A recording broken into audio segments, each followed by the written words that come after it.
नमस्कार। आप सुन रहे हैं द बॉलीवुड रेडियो और आज के इस पॉडकास्ट में बात राजेश खन्ना की, लेकिन बात करेंगे ऋषि कपूर के हवाले से। ऋषि कपूर की एन ऑटोबायोग्राफी खुल्लम खुल्ला, और उस किताब में जो ऋषि कपूर की खुद की लिखी हुई आत्मकथा है, उसमें उन्होंने राजेश खन्ना को लेकर क्या बातें की हैं, राजेश खन्ना के साथ बीते पलों को किस तरीके से लिखा है, और राजेश खन्ना के साथ उनकी जो एक तरीके से अदावत रही, उसको लेकर भी ऋषि कपूर ने खुल्लम खुल्ला में खुलकर लिखा। और आज के पॉडकास्ट में ऋषि कपूर की खुल्लम खुल्ला के हवाले से राजेश खन्ना का किस्सा। ऋषि कपूर और उनकी आत्मकथा खुल्लम खुल्ला 40 से 80 के दशक और 90 के दशक की शुरुआत में बॉलीवुड में जो कुछ हुआ उसकी तस्वीर पेश करने की कोशिश करती है। जो उन्होंने अपने पूर्वजों से सुना उसका एक चित्रांकन है, और दूसरा जो उन्होंने खुद महसूस किया। और एक तरीके से ये किताब सोने की खान है फिल्म इंडस्ट्री के लिए। और ऋषि कपूर ने अपनी इस किताब में राजेश खन्ना के प्रति अपनी नापसंदगी का खुलासा भी किया है, और यहां तक कि बताया कि कैसे राजेश खन्ना राज कपूर के साथ काम करने के लिए बेताब थे, और इसके बावजूद उन्हें अपने पिता राज कपूर की फिल्म सत्यम शिवम सुंदरम के लिए कास्ट होने ही नहीं दिया। यानी कि राज कपूर चाहते थे कि सत्यम शिवम सुंदरम में जो रोल बाद में शशि कपूर ने किया, वो किरदार राजेश खन्ना पर फिल्माया जाए, राजेश खन्ना उसके हीरो हों। लेकिन ऋषि कपूर जिस तरीके से अड़ गए, उसके बाद राज कपूर को भी झुकना पड़ा, और फिर वो चाह कर भी राजेश खन्ना को इस फिल्म में कास्ट नहीं कर पाए। इसका भी जिक्र खुल्लम खुल्ला में किया है। अब काका जी जैसा कि राजेश खन्ना को प्यार से बुलाया जाता था, राज कपूर के काम की प्रशंसा वो करते थे, और ये कहा जाता था कि राजेश खन्ना राज कपूर के बड़े प्रशंसक हैं। और इसके विपरीत भी था। जब राज कपूर ने सत्यम शिवम सुंदरम पर काम करना शुरू किया तो उन्होंने अपने पसंदीदा अभिनेता राजेश खन्ना को फिल्म की पेशकश की। हालांकि टीम, विशेष रूप से राज कपूर के बेटे ऋषि कपूर, इस बात से सहमत नहीं थे कि क्या काका फिल्म में मुख्य भूमिका निभाने के लिए एक आदर्श विकल्प थे, क्या किसी और पर विचार हो सकता था। आपको बता दें कि ऋषि कपूर के साथ इस बात पर राजी हुए कि फिल्म में राजेश खन्ना को नहीं बल्कि शशि कपूर को लिया जाना चाहिए।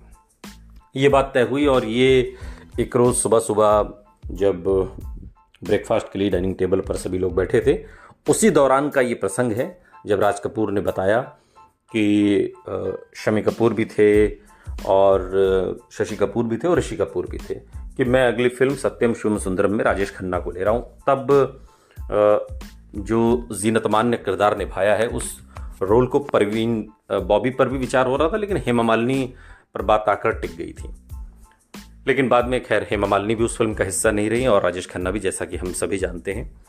अब ये बात जब राज कपूर ने टेबल पर रखी तो शम्मी कपूर इससे सबसे पहले खफा हुए, क्योंकि शम्मी कपूर वो अभिनेता रहे जो राजेश खन्ना के आने के तुरंत बाद ही अचानक से बुजुर्ग अभिनेता की कैटेगरी में आ गए थे, और कैरेक्टर रोल मिलने लगे, और फिर वो थोड़ी देर के लिए एक तरीके से गायब भी हो गए। दूसरे शशि कपूर को लेकर एक ख्याल तो था राज कपूर के मन में, लेकिन शशि कपूर भी, चूंकि उनकी डेट्स मिलना बहुत मुश्किल थी, बहुत फिल्में साइन वो कर लिया करते थे। राज कपूर तो शशि कपूर को टैक्सी तक कहा करते थे कि वो इतनी फिल्में साइन कर लेता है, कोई भी पैसा दिया और वो बैठ गया। ऋषि कपूर की जहां तक बात थी, तो ऋषि कपूर उस फिल्म के हिसाब से उनकी उम्र कम थी और वो कैरेक्टर में फिट नहीं बैठ रहे थे। तो ये बात जब राज कपूर ने टेबल पर रखी तो सभी ने एक स्वर में इसका विरोध किया, और ये बात फिर एक तरीके से दब गई, और फाइनली ये तय हुआ कि अब इस फिल्म में राजेश खन्ना नहीं बल्कि शशि कपूर को लिया जाना चाहिए। और उस वक्त राजेश खन्ना ने मीडिया में आगे बढ़कर कहा था कि ऋषि कपूर की वजह से उन्हें ये रोल नहीं मिला। और अपनी आत्मकथा खुल्लम खुल्ला में सुपरस्टार ने राजेश खन्ना के प्रति अपनी अतार्किक नापसंदगी के बारे में कुछ गहरे बयान दिए, और कबूल किया कि इस इंडस्ट्री में रहते हुए उन्होंने कुछ बुरे खेल खेले हैं, ऋषि कपूर लिखते हैं। राजेश खन्ना जो राज कपूर के साथ फिल्म करना चाहते थे, चिंटू जी की वजह से उन्हें ये मौका कभी नहीं मिला, यानी कि ऋषि कपूर की वजह से। और उन्होंने लिखा कि हालांकि उनके पिता राजेश खन्ना को सत्यम शिवम सुंदरम में कास्ट करना चाहते थे, लेकिन उन्होंने उनकी संभावनाओं को विफल कर दिया और अपने पिता को उन्हें न लेने के लिए प्रभावित किया। और अंत में हम सभी जानते हैं कि ये भूमिका शशि कपूर को मिली। इसी किताब में ऋषि कपूर ने खुलासा किया है कि वो राजेश खन्ना को इतना नापसंद क्यों करते थे।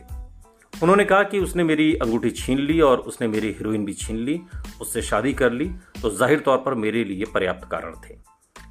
ये बात ऋषि कपूर राजेश खन्ना के लिए कहते हैं डिंपल कपाड़िया के संदर्भ में। और जिस अंगूठी का जिक्र उन्होंने किया वो बॉबी अभिनेता यानी कि ऋषि कपूर को उनकी तत्कालीन प्रेमिका डिंपल कपाड़िया ने उपहार में दी थी, जब वो डिंपल कपाड़िया के साथ पहली फिल्म की शूटिंग कर रहे थे। तो उन्होंने उनसे अंगूठी ली और उसे पहनना शुरू कर दिया। डिंपल से जुड़े राजेश खन्ना को अपनी लड़की का ऋषि कपूर की अंगूठी पहनना पसंद नहीं आया और कहते हैं कि वो अंगूठी उन्होंने डिंपल से लेकर समुद्र में फेंक दी। और इससे ऋषि कपूर गुस्सा हो गए और बहुत ज्यादा वो नाराज हुए, जिसका जिक्र उन्होंने खुल्लम खुल्ला में किया है। एनडीटीवी को साल 2017 में एक इंटरव्यू दिया था ऋषि कपूर ने, जब उनकी शर्मा जी नमकीन फिल्म आ रही थी। और तब उन्होंने कहा कि अगर मैं इसे सामने लाऊंगा तो डिंपल मुझे मार डालेगी, लेकिन ये ठीक है, काका जी अब नहीं रहे हमारे बीच। मैं शायद उन्हें नापसंद करता था क्योंकि उन्होंने मेरी हीरोइन छीन ली थी। तो एक तरह का मुझे इस तथ्य के बारे में बुरा लगा, वरना कोई गलत भावना नहीं थी। मैंने उनके साथ बहुत काम किया, मैंने उन्हें एक फिल्म में निर्देशित भी किया था, आप लौट चलें बात के दिनों में। लेकिन जो गुस्सा था ऋषि कपूर का वो यही था कि उन्होंने वो पहली हीरोइन मेरी छीन ली थी और उससे शादी कर ली थी, और ये नाराज़गी मेरी ताउम्र बनी रही।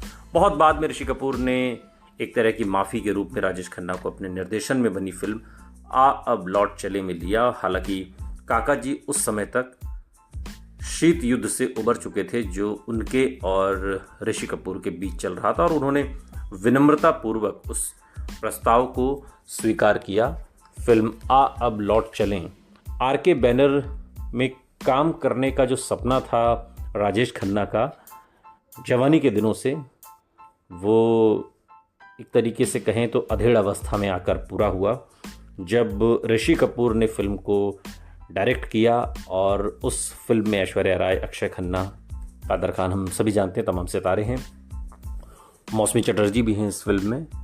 और ये फिल्म तब आई जब राज कपूर खुद इस दुनिया में नहीं थे और राजेश खन्ना की बड़ी दिली ख्वाहिश थी कि एक बार राज कपूर उन्हें डायरेक्ट करें, उन्हें निर्देशित करें। लेकिन ये सपना ऋषि कपूर की वजह से कभी पूरा नहीं हो सका, और ऋषि कपूर खुल्लम खुल्ला में इस बात को खुलकर लिखते हुए एक्सेप्ट भी करते हैं।